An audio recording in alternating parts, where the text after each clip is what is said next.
नाज़रीन, उर्दू इन्फॉर्मर की यूट्यूब नशरियात में आपका एक बार फिर खैर मकदम है।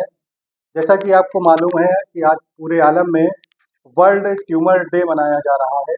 आपको मालूम है जैसे कि हमारी तर्ज अमल में बदलाव हुआ है, हम मेंटल हेल्थ पे ध्यान नहीं दे पा रहे हैं और सबसे ज़्यादा हम इस वक्त दिमागी काम ही कर रहे हैं, क्योंकि हम लोगों ने फिजिकल जो वर्क है उसको कम किया है। हमारे साथ जानी मानी साइकेट्रिक मोहतरमा खनसा मलिक साहिबा हैं। उनसे जानेंगे कि जो मेंटल हेल्थ के बारे में, कि आज के दौर में किस तरीके से जो मेंटल हेल्थ है वो मुतासिर हो रही है और लोगों को किन किन बातों का ख्याल रखना चाहिए अपनी जहन को कुव्वत देने के लिए। मैम, सबसे पहले ये बताइए कि क्या इस वक्त रेशियो है जो मेंटल हेल्थ का और बीमारियों के मुकाबले। जो मेंटल हेल्थ का रेशियो अगर हम बात करें तो जो हमारी रिपोर्ट्स हैं, जो रिसर्च रिपोर्ट्स हैं, उनका जो कहना है कि वो 40 से 50,000 की जो रेंज है हमारी इंडियन पॉपुलेशन की, जो अफेक्ट हो रही है, जो प्रभावित है इस ब्रेन ट्यूमर नाम की बीमारी से। तो ये हमारा रेशियो है जो कि काफ़ी बढ़ता हुआ है। 40 से 50,000 की पॉपुलेशन है हमारी, जो कि प्रभावित हो चुकी है, जो अफेक्टेड है मेंटल ब्रेन ट्यूमर्स समस्या से। तो क्या क्या क्या कैसे मतलब आदमी इससे बचाव कर सकता है, किस तरीके से उसको पता चलेगा क्या सिम्टम है, क्योंकि लोग जनरली जान नहीं पाते हैं, बिल्कुल जब लास्ट स्टेज में होता है तभी पता चल पाता है। तो जो ब्रेन ट्यूमर है अगर हम उसकी बात करें या फिर हमारी जो भी किसी भी तरीके की कोई बीमारी, तो दरअसल वो सारी बीमारी हमारी आती है लाइफस्टाइल डिजीज में। तो लाइफस्टाइल डिजीज हो रहा है जिसको हम नाम देते हैं, अगर हम अपनी फील्ड के हिसाब से हम उसे डिफाइन करें तो हम उसे बोलते हैं कि साइकोसोमैटिक डिजीज। तो साइकोसोमैटिक डिजीज जो होती है वो हमारी जो हमारी इम्यूनिटी है वहाँ पे इम्यूनिटी कॉम्प्रोमाइज होती है और उसकी वजह से हमारे बॉडी बहुत सारे साइकोसोमैटिक डिजीजेस प्रोड्यूस करती है। और जो डिजीज है वो डिजीज कहीं देखा जाए तो डिजीज एक तरीके का इंफॉर्मेशन है, एक तरीके का मैसेज है जो हमारी बॉडी हमें कन्वे करती है, हमें बताती है कि कुछ है, something is there not in the same. और कुछ ऐसा है हमारी बॉडी में, कुछ हम ऐसा कर रहे हैं जो हमारा अलाइनमेंट में नहीं है। तो बॉडी हमें मैसेज दे रही है किसी भी फॉर्म की दर्द के फॉर्म में या फिर किसी डिस्कम्फर्ट के फॉर्म में या फिर किसी बीमारी के फॉर्म में, तो बॉडी हमें मैसेज दे रही है कि कुछ है जो हमारा अलाइनमेंट में नहीं है। सो हमें वी नीड टू अंडरस्टैंड, हमें अंडरस्टैंड करना है कि क्या चीज़ है, हमारा क्या बिहेवियर है जो हमारी बॉडी को मीन्स हेल्थ की तरफ ना ले जा करके वो हमें बीमारी की तरफ ले जा रहा है। कौन कौन सी बीमारियां हो सकती हैं इनके सिस्टम ब्रेन ट्यूमर के। ब्रेन ट्यूमर में अगर हम देखें तो ब्रेन ट्यूमर में जो हमारी जो ब्रेन सेल्स हैं, तो इसमें कई तरीके के ट्यूमर्स हो सकते हैं। तो जैसे कि ब्रेन की जो ब्लड वेसल्स हैं, अगर वहाँ पे कुछ हो रहा है, कैंसर फॉर्म हो रहा है या ट्यूमर फॉर्म हो रहा है, तो हम उसे हेमेंजियोमा कह सकते हैं। या फिर जो ब्रेन की जो लेयर है वहाँ पे अगर ब्रेन ट्यूमर फॉर्म हो रहा है तो उसे हम एमिनेंजियोमा कहते हैं। इस तरीके से बहुत सारे ट्यूमर्स फॉर्म हो सकते हैं।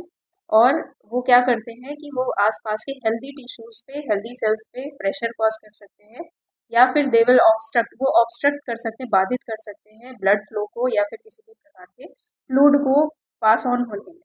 तो ये कहीं न कहीं हमारे आसपास के टिश्यूज़ को डिस्टर्ब करता है, प्लस ये साथ में कैंसरस होकर के बॉडी में भी स्प्रेड हो सकता है और तरीके की बीमारियाँ और तरीके का कैंसर बॉडी में स्प्रेड कर सकता है। एक आम आदमी को कैसे पता चलेगा कि उसको ब्रेन ट्यूमर की बीमारी हो रही है, कोई सिम्टम होते होंगे उसके, कैसे आम आदमी को पता चलेगा अगर।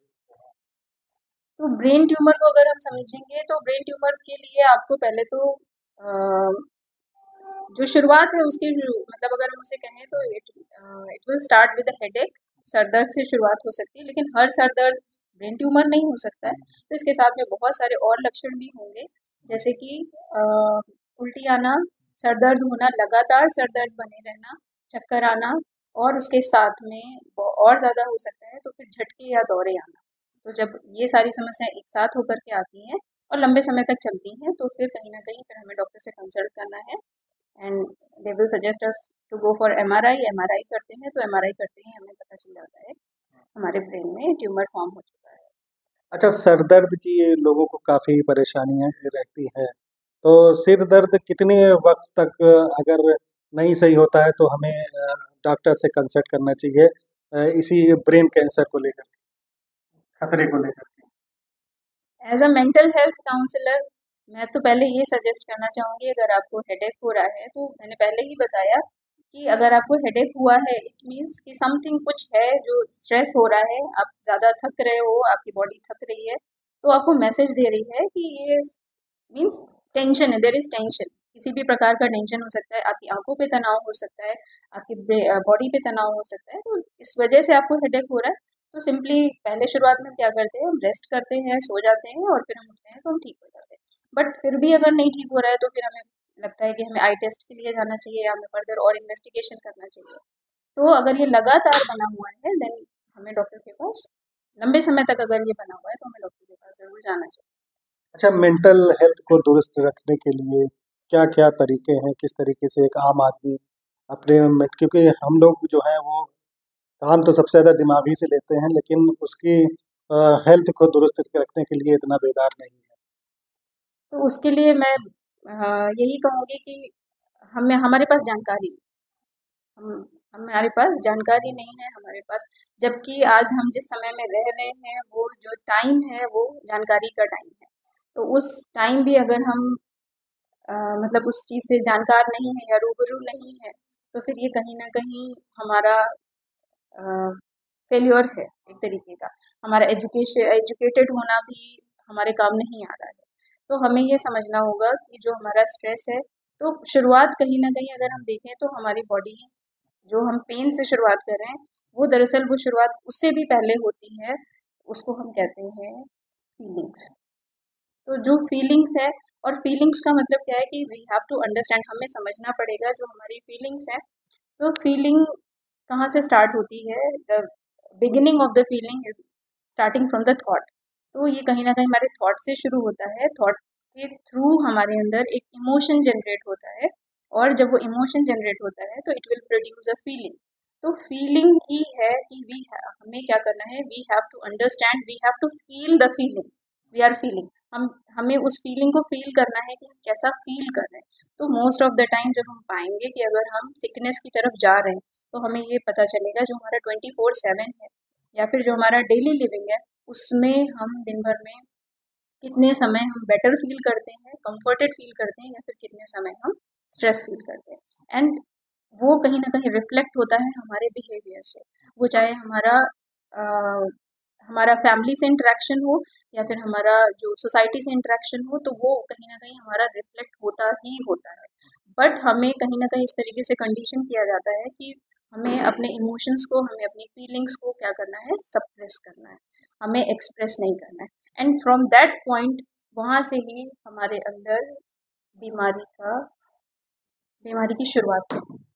जो हमारा सेपरेशन है, इमोशनल सेपरेशन है, तो जैसे ही वो हम सेपरेशन स्टार्ट करते हैं देन ये एक शुरुआत हो जाती है हमारे शरीर में बीमारी की। नहीं, हमें अगर हेल्थ को, मेंटल हेल्थ को दुरुस्त रखना है, उसके लिए हमें क्या-क्या करना चाहिए? मेंटल हेल्थ को दुरुस्त करने के लिए हमें सबसे पहले यही जानना है कि जो मैंने अभी बात करी, मैं यही एक्सप्लेन करना चाह रही हूँ कि जो हमारी फीलिंग्स हैं, फीलिंग्स को ही हमें समझना है। डेली लिविंग में हाउ वी आर फीलिंग, हम कैसा फील कर रहे हैं, तो फीलिंग से ही हमें अंडरस्टैंड होता है कि हमारा मेंटल हेल्थ पॉजिटिव है या नेगेटिव है। अगर हम अच्छा फील नहीं कर रहे हैं, हमें आइसोलेटेड फील हो रहा है, हमें किसी से मिलने जुलने का मन नहीं कर रहा है, हमें कहीं काम पे जाने का मन नहीं कर रहा है, इवन हमें सुबह उठने का मन नहीं कर रहा है, तो ये कहीं ना कहीं इंडिकेटर है कि हमारी मेंटल हेल्थ दुरुस्त नहीं है। तो हमें अब उसको, अब रास्ता क्या है इसका, कि हमें उस प्रॉब्लम को, जो हमें सिखाया गया है, जो हमारी कंडीशनिंग होती है उसमें हमें ये बताया जाता है कि suppress it and move on. लेकिन रास्ता ना इसका दाएं से आता है ना बाएं से आता है, रास्ता इसका जो हमारी प्रॉब्लम है उसके थ्रू आता है।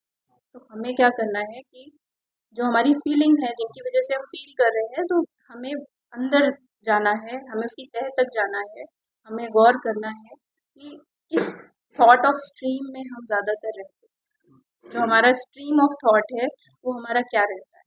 तो दिन भर के जो हमारे थॉट्स हैं वो कैसे रहते हैं, पॉजिटिव रहते हैं या नेगेटिव रहते हैं। तो डेफिनेटली जो हमारी बैड फीलिंग्स हैं वो कहाँ से जनरेट होती है, नेगेटिव थॉट स्ट्रीम से।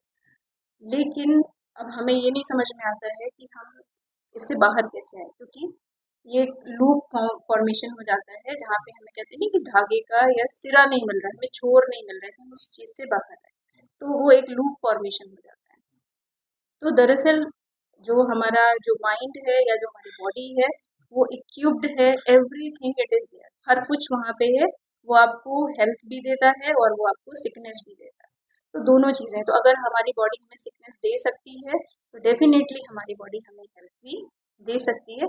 बस हमें क्या करना है कि हमें किसी मेंटोर की ज़रूरत होती है या फिर हमें किसी फ्रेंड की ज़रूरत होती है जो हमें अनकंडीशनली सुनता है, हमारी फीलिंग्स को अंडरस्टैंड करता है और वहीं से हमें वो सिरा मिल जाता है और हम उस सिरे की तह तक पहुँचते हैं। और जो जहाँ से वो थॉट शुरू हुआ है वहाँ से हम उस थॉट को पकड़ पाते हैं और उस थॉट को हम फ्लिप कर सकते हैं, चेंज कर सकते हैं। और जैसे ही हम थॉट को फ्लिप करेंगे वैसे ही हम अपनी फीलिंग्स को भी चेंज कर सकेंगे। अच्छा, कि जो हमारी लाइफस्टाइल में चेंज है, जिस तरीके से हम लोग मोबाइल पे बहुत ज़्यादा या और भी चीज़ों पे बहुत ज़्यादा एक्टिव हैं, हमारे पास बहुत ज़्यादा टाइम नहीं है, हम टाइम नहीं दे पा रहे हैं अपने बदन को, हम अपने काम में उलझे हुए हैं, बहुत ज़्यादा स्ट्रेस है।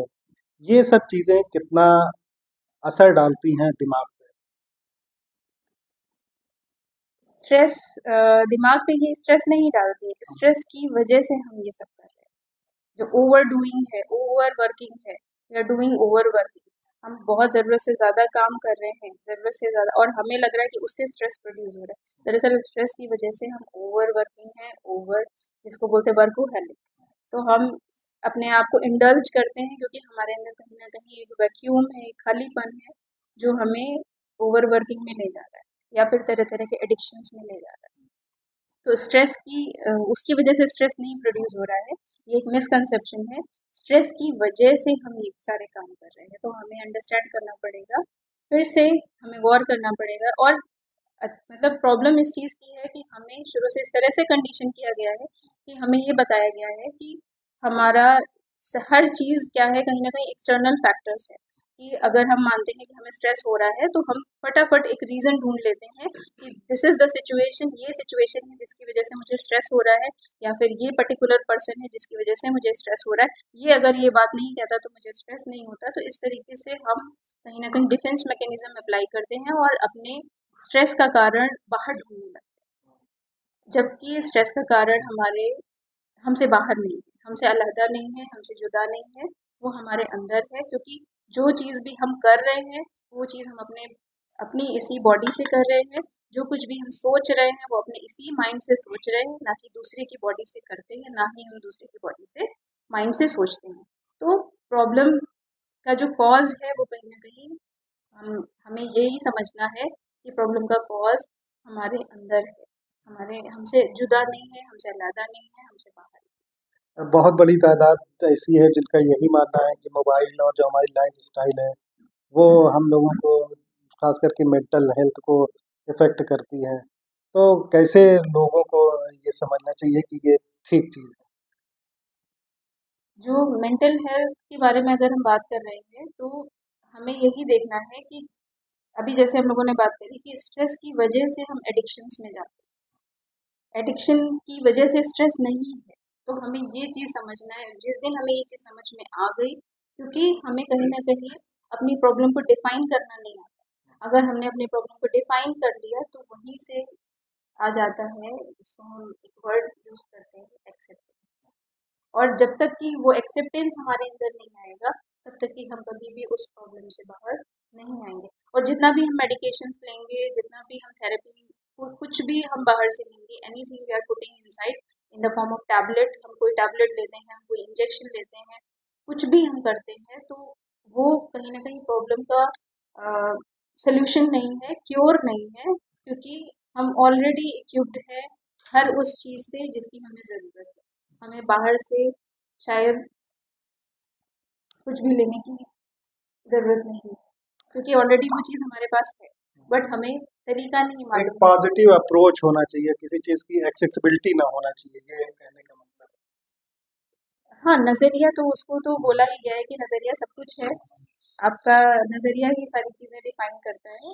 एंड अगर हम लाइफ की बात करें तो it's not different for me and another person. ये सबके लिए हमें दूर से लगता है कि सब कुछ बहुत अलग अलग है, बहुत कुछ डिफरेंट है, but we are living only one life. हम सिर्फ एक ही लाइफ जी रहे हैं। हम कहीं भी एक दूसरे से अलग नहीं है, क्योंकि हर चीज़, जो भी चीज़ हम ऑपरेट कर रहे हैं, we are operating through our mind and body. और जो माइंड है that is operating with the thought. वहीं से शुरुआत होती है, थॉट होता है, थॉट के बाद इमोशंस आते हैं, इमोशंस के बाद फीलिंग आती है, फीलिंग्स के बाद हमारा बिहेवियर आता है, एक्शन आता है, और एक्शन के बाद हमारा क्या आता है, रिएक्शन। Action reaction. सो इस तरीके से हम एक दूसरे से कम्युनिकेट करते हैं। तो जो हम एक्सटर्नली कम्युनिकेट कर रहे हैं वो कहीं ना कहीं हम इंटरनली भी कम्युनिकेट करें। हमें लग रहा है कि हम बाहर किसी से बात कर रहे हैं, बाहर किसी से रिएक्ट कर रहे हैं, but side by side our body is also communicating with our self. तो अगर हमारा बाहर कम्युनिकेशन अच्छा नहीं है तो definitely it's a reflection, something is not in balance within our self. हमारी अपनी बॉडी में भी कुछ ना कुछ आउट ऑफ बैलेंस है, जिसकी वजह से ये रिफ्लेक्शन आ रहा है कि हम कहीं ना कहीं बाहर भी हमारा जो बिहेवियर है या फिर जो हमारे एक्शन है वो बैलेंस नहीं है। अच्छा, आखिरी सवाल ये है कि कितना खतरनाक है मेंटल हेल्थ का खराब होना, क्योंकि मेंटल हेल्थ सिर्फ मेंटल तक ही उसका असर नहीं होता है, माना जाता है कि पूरी बॉडी या और लोगों को भी वो मुतासिर करती मेंटल हेल्थ को अगर डिफाइन करना है तो सबसे पहले हम जानेंगे हेल्थ। तो अगर हम साइंटिफिक डेफिनेशन देखें, WHO ने जो डेफिनेशन दिया है, health is a state of complete physical, mental and social wellbeing, not merely the absence of disease और इन्फॉर्मिटी। इसका मतलब ये है कि सिर्फ बीमारी का ना होना ही स्वास्थ्य नहीं है, बल्कि शारीरिक, मानसिक और सामाजिक रूप से स्वस्थ होना ही स्वास्थ्य है। तो अगर हमने अपनी मेंटल हेल्थ को नहीं समझा तो हमारा जो क्वालिटी ऑफ लाइफ है, जो हम चाह रहे हैं, जो हमारा कॉन्शियस माइंड जिस क्वालिटी ऑफ लाइफ को चाहता है, हम उस चीज़ को कभी भी कैप्चर नहीं कर सकते, हम उस चीज़ को कभी अटेन नहीं कर सकते, अचीव नहीं कर सकते। तो जो हमें क्वालिटी ऑफ लाइफ है, हमने जीवन जी लिया, लेकिन हमें पता ही नहीं है कि है। असली हम जीवन खतरे के बारे में पूछते हैं, किस तरीके के खतरे मेंटल हेल्थ के बाद आदमी की बॉडी में होते हैं, कितने, क्योंकि जो दिमागी बीमारी है वो सिर्फ दिमाग पर ही असर नहीं करती, और भी पार्ट्स पे उसका असर हो सकता है। जी, आपने बहुत ही अच्छा क्वेश्चन किया है कि जो आपने बताया कि बीमारी और क्या-क्या बीमारी, मेंटल हेल्थ अगर हमारा बैलेंस नहीं है तो हमें और क्या-क्या बीमारी हो सकती है। तो जो हमारा जो स्ट्रेस एसोसिएशन है, उसने ये बताया है कि हमारे 90% विजिट्स जो हो रहे हैं डॉक्टर के, वो बिकॉज ऑफ स्ट्रेस। तो डॉक्टर के जो हमारे 90% विजिट है, it's a big data, it's a huge data कि 90% हमारे जो विजिट्स हो रहे हैं वो किस वजह से हो रहे हैं, स्ट्रेस की वजह से हो रहे हैं। तो the major cause is stress. We are visiting to the doctors and we are visiting to the hospitals.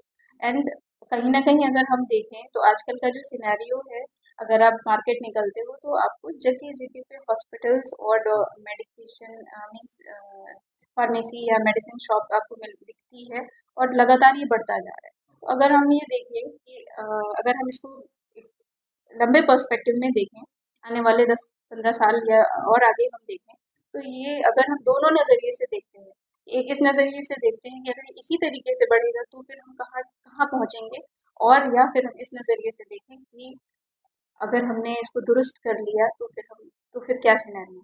तो दोनों नज़रिए से हम देख सकते हैं। तो आने वाली जनरेशन हमें किस तरीके से जानेगी कि हम कितने ज़्यादा मीन्स हमारा क्या लाइफस्टाइल था कि हमें इतने ज़्यादा हॉस्पिटल्स की ज़रूरत थी, हमें क्या ज़रूरत थी कि हम क्या ऐसा कर रहे थे कि जो हमें गली गली हॉस्पिटल्स की ज़रूरत पड़ रही थी, या फिर इतना ओवर बर्डन था हेल्थ केयर इंफ्रास्ट्रक्चर पे, या फिर गवर्नमेंट पे इतना प्रेशर था कि इतना ज़्यादा आपको हॉस्पिटल इस्टेब्लिश करने की ज़रूरत पड़ रही थी। तो आने वाले हमारी जो नेक्स्ट जनरेशन है वो हमें किस नज़रिए से देखेगी कि हम क्या ऐसा कर रहे थे, हमारी क्या लाइफ स्टाइल थी जो हम फॉलो कर रहे थे और जिसकी वजह से जिसके ये परिणाम थे। आप जैसे काउंसलर्स की कितनी अहमियत है मेंटल हेल्थ को सुधारने में, और कितनी कॉस्ट इस पे आ रही है, क्योंकि हम जब भी इलाज कराने जाते हैं सबसे पहले हम अपनी जेब को ही देखते हैं कि हम इलाज कराने जा रहे हैं, तो हमारी जेब में उतना पैसा है कि नहीं, तो लोगों को आप बताएं क्योंकि लोग इससे आपसे बेदार होंगे। जी। और रही बात हमारी जो अफोर्डेबिलिटी की है, तो कहीं न कहीं हम जो कीमत चुका रहे हैं अपनी हेल्थ को लेकर के, वो बड़ी भारी कीमत चुका रहे हैं, और उसकी वो कीमत सिर्फ हम नहीं, हमारा पूरा परिवार और हमारी पूरी सोसाइटी चुका रही है। हम सब मिल कर के उस कीमत को चुका रहे हैं, और वो उसकी कीमत दरअसल देखा जाए तो वो फ्री ऑफ कॉस्ट है, कुछ भी नहीं है। अगर हम समझें अपने आप को, अपने माइंड को समझें, अपनी बॉडी को समझें, so that is free of cost. हमें कुछ भी ज़रूरत नहीं है कहीं भी जाने की। लेकिन जो हमारा मेजर, हमारी इनकम का जो मेजर हिस्सा है, वो हम मेडिकेशंस में या डॉक्टर की विजिट में हम खर्च करते हैं। और रही बात कि अगर हम काउंसलर्स की विजिट्स की बात कर रहे हैं, तो आप छोटा सा देख लीजिए कि आप अगर कहीं डॉक्टर के पास जाते हो तो आपको बहुत सारे इन्वेस्टिगेशंस कराने पड़ते हैं, बहुत सारे मेडिकेशंस लेने पड़ते हैं, और डेफिनेटली वो कुछ मंथ्स के लिए चलता ही चलता है। तो ओवरऑल आपका विजिट हो गया, आपका बहुत सारे जो खर्चे हैं। लेकिन अगर हम बात करें, और कहीं ना कहीं हमें उसका सोल्यूशन भी 100% नहीं मिलता, हमें नहीं मिलता। हम एक बीमारी को सप्रेस करते हैं, देन दूसरा बीमारी तैयार हो जाता है। जैसे कि बात करते हैं ना कि हमारा माइंड क्या करता है, कि आप लोगों ने कहावत सुनी होगी कि एक इंसान होता है ना जिसको मुकदमे लड़ने की, एक बार केस में चला गया तो फिर उसको आदत हो जाती है मुकदमे लड़ने की, तो एक मुकदमा दूसरा मुकदमा, तो उसी तरीके से हमारा माइंड क्या है कि वो एक बीमारी फिर दूसरी बीमारी, एक सीरीज सी शुरू हो जाती है। तो कहीं ना कहीं हम उस चीज़ से बाहर नहीं आ पाते। तो अगर हम मेंटल हेल्थ में थोड़ा सा अगर हम खर्च करेंगे, तो कहीं ना कहीं हम, एक चीज़ है कि अगर आप, एक भी बंदा अगर इक्विप्ड हो गया मेंटल हेल्थ नॉलेज के बारे में, तो अपनी पूरी फैमिली को एजुकेट कर सकता है, और एक इंस्पिरेशन बन सकता है अपने आसपास की जो सोसाइटी है, अपने फैमिली के लिए एक इंस्पिरेशन बन सकता है, एक रोल मॉडल बन सकता है। और इस तरीके से हम बहुत सारा पैसा बचा सकते हैं और बहुत सारा टाइम बचा सकते हैं। मिनिमम तो मैक्सिमम कितनी फीस है काउंसलर्स? काउंसलर विजिट्स की, क्योंकि हमें दरअसल ज़रूरत पड़ती है कम से कम, हमें 6-7 विजिट्स तो मिनिमम है, हमें लगता ही लगता है, क्योंकि जो हमारे जो जो हमारी प्रोग्रामिंग है, अगर हम उसको देखें तो हमें उसको चेंज करने में कुछ हफ्ते लगते हैं। क्योंकि दरअसल क्या होता है कि कुछ समय लगता है पेशेंट को ओपन अप होने में, उसको अपनी फीलिंग्स को खुलने में, उसको तह तक जाने में कुछ समय लगता है। तो यहाँ पे तो हमें कुछ तो विजिट्स करने पड़ते हैं, और हमें लगभग 40 मिनट से लेकर के 1 आवर का टाइम लगता है। तो मिनिमल जो कॉस्ट है वो हमारा 500 से हम शुरुआत करते हैं, और मैक्सिमम अगर हम बात करें तो इट कैन बी 2500 to 3000। तो इतना भी विजिट्स है, तो मतलब जो मिनिमल कॉस्ट है, so like I am here, मैं जो सर्विस दे रही हूँ उसके लिए मैंने ये स्टार्ट किया है। मैं बहुत मिनिमल कॉस्ट से स्टार्ट कर रही हूँ, मैं 500 पर सिटिंग चार्ज करती हूँ। तो ये खंसा मलिक थी, जानी मानी साइकेट्रिस्ट हैं। उन्होंने मेंटल हेल्थ के बारे में काफ़ी अच्छी बातें बताई हैं। आप इस वीडियो को देखें, इसको सब्सक्राइब करें और शेयर करें। इसको देख करके भी आप अपनी मेंटल हेल्थ से रिलेटेड काफ़ी कुछ पा सकते हैं। उर्दू इन्फॉर्मर, बाराबंकी।